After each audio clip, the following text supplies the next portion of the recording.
YS Sharmila వివేక కూతురు సునీతారెడ్డిపై CM Jagan మేనత్త విమలమ్మ విమర్శలు గుప్పించారు. వైఎస్ కుటుంబ ఆడపడుచులు అన్యాయంగా మాట్లాడుతున్నారని, ఇప్పటికైనా ఇద్దరు అక్కా చెల్లెలు నోరు మూసుకోవాలన్నారు. అవినాష్ రెడ్డి హత్య చేస్తుంటే ఈ ఇద్దరు చూసారా అని ప్రశ్నించారు ఆమె. సీఎం జగన్ ను కూడా ఇందులోకి లాగుతున్నారని మండిపడ్డారు. వైఎస్ కుటుంబ సభ్యులెవరూ వాళ్లకు మద్దతివ్వరన్నారు. జగన్ శత్రువులంతా షర్మిల చుట్టే చేరారన్నారు విమలమ్మ.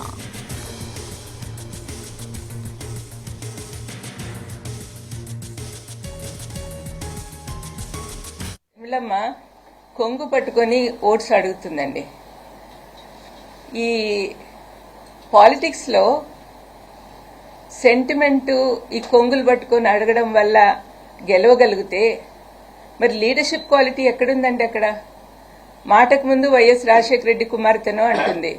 రాజశేఖర రెడ్డి అన్న ఉంటే కన్నా ఇలాగ చేసేవాడా? ఒక లీడర్కు ఉండాల్సిన లక్షణాలు ఏమున్నాయండి? అనవసరంగా అవినాష్ని దినమంతా హత్య చేసినాడు అని చూసినారా వాళ్ళు హత్య చేసినట్లు? ఎవరు వాళ్ళకి ప్రూఫ్ చూపించారండి? ఎవరైతే హత్య చేశాడో వాడేమో బయట తిరుగుతున్నాడు. వాడు చెప్పిన మాటలు నమ్మి వీళ్ళు డిసైడ్ చేసేస్తారా? వాళ్ళేనా డిసైడ్ చేసేవాళ్ళు? మరి జడ్జిలు కోర్టులు ఎందుకండి? ఆ చిన్న పిల్లోడు వీళ్ళకంటే 10 ఏళ్ళు చిన్నోడు. అటువంటి వాడిని జీవితం అంతా నాశనం చేస్తున్నారు ఈ ఆడపిల్లలు ఇద్దరు. కొంచెమన్నా ఎంపతి ఉండాలండి. వాళ్ళలాంటి పిల్లోడే కదా, మా ఇంట్లో పిల్లోడే అబ్బాయి కూడా. మరి వాళ్లకు పిల్లలు ఉన్నారు, వాళ్ళ జీవితం అంతా ఎంత పాడు చేస్తున్నదో ఒకసారి షర్మిలమ్మ గాని సునీతమ్మ గాని ఆలోచిస్తే వాళ్ళకి అర్థమవుతుంది. చంపిన వాళ్ళు మేము బయట తిరుగుతున్నారు, అనవసరంగా వాళ్లకు బెయిల్ ఇవ్వమని వాళ్ళ కోసం సుప్రీంకోర్టుకి వెళ్తున్నారు. కానీ ఏ పాపం చేయని మా భాస్కరన్ ఏమో సంవత్సరం నుంచి జైల్లో ఉన్నాడు. అవినాష్కేమో బెయిల్ రద్దు చేయాలని వీళ్ళు తిరుగుతున్నారు. ఇదేం న్యాయం అండి? వింటున్న మీరన్నా చెప్పండి. మరి మా ఇంట్లో పాప ఇట్లా తయారైందంటే చాలా బాధగా ఉంది. జగనన్నను కూడా ఇంక్లూడ్ చేస్తా ఉంది. సొంత అన్నయ్యను మామూలుగా శత్రువులందరూ ఒకటయ్యి మన మీద అటాక్ వస్తే మనం ఏం చేస్తాము? ఇంట్లో వాళ్ళందరూ ఒకటైతాం, మనలో ఉన్న విభేదాలన్నీ పక్కన పెట్టేసి. కానీ దీనికి ప్రకృతి సిద్ధంగా లేదండి. ఇక్కడ అన్ని వ్యతిరేకంగానే ఉన్నాయి. అబద్ధాల జనకుడైన అపవాది కోరల్లో చిక్కుకోయినున్నారు ఈ అమ్మాయిలిద్దరు. మా కుటుంబాన్ని రాజశేఖరన్ గాని వివేకమన్నన్ గాని ప్రేమించే వాళ్ళు ఎంతమంది ఉన్నారు. రాజశేఖరన్ ఇప్పటికి కూడా కోట్లాది మంది మనసులో పెట్టుకుని ఆరాధిస్తున్నారు. నేను మీటింగ్స్కి వెళ్ళినప్పుడంతా ఎంత ప్రేమగా నన్ను ఆహ్వానిస్తారు. It's because of him only. మరి వివేకమన్నన్ చంపిన వాళ్ళు వివేకమన్న నాకు క్లోజ్ కాదా? ఒకగానొక చెల్లెల్ని నన్ను నెత్తిన పెట్టుకుని చూసుకునేవాడు. వాళ్ళిద్దరికి ఉన్న ప్రేమ కంటే నా ప్రేమ ఎక్కువ అండి. నేను గట్టిగా చెప్పగలను. వివేకమన్న అంటే నాకు చాలా ఇష్టం. మరి నాకు బాధగా ఉండదా? కానీ వాళ్ళు ఇవన్నీ రాజకీయంలో చేర్చి ఇంత అన్యాయంగా మాట్లాడుతుంటే ఏం చేయాలో తెలియని పరిస్థితిలో వాళ్ళ ఇంట్లో వాళ్ళందరూ ఏడుస్తున్నారండి. అమ్మాయిలారా, మేనత్తగా చెప్తున్నా, దయచేసి మీరు మారండి. ఇప్పటికైనా నోరు మూసుకోండి. దాన్ని పడగొట్టాలని మీరు ప్రయత్నం చేస్తున్నారే, మీకు అసలు కరుణ జాలి ఏం లేదా? మీరే ఆలోచించుకోండి.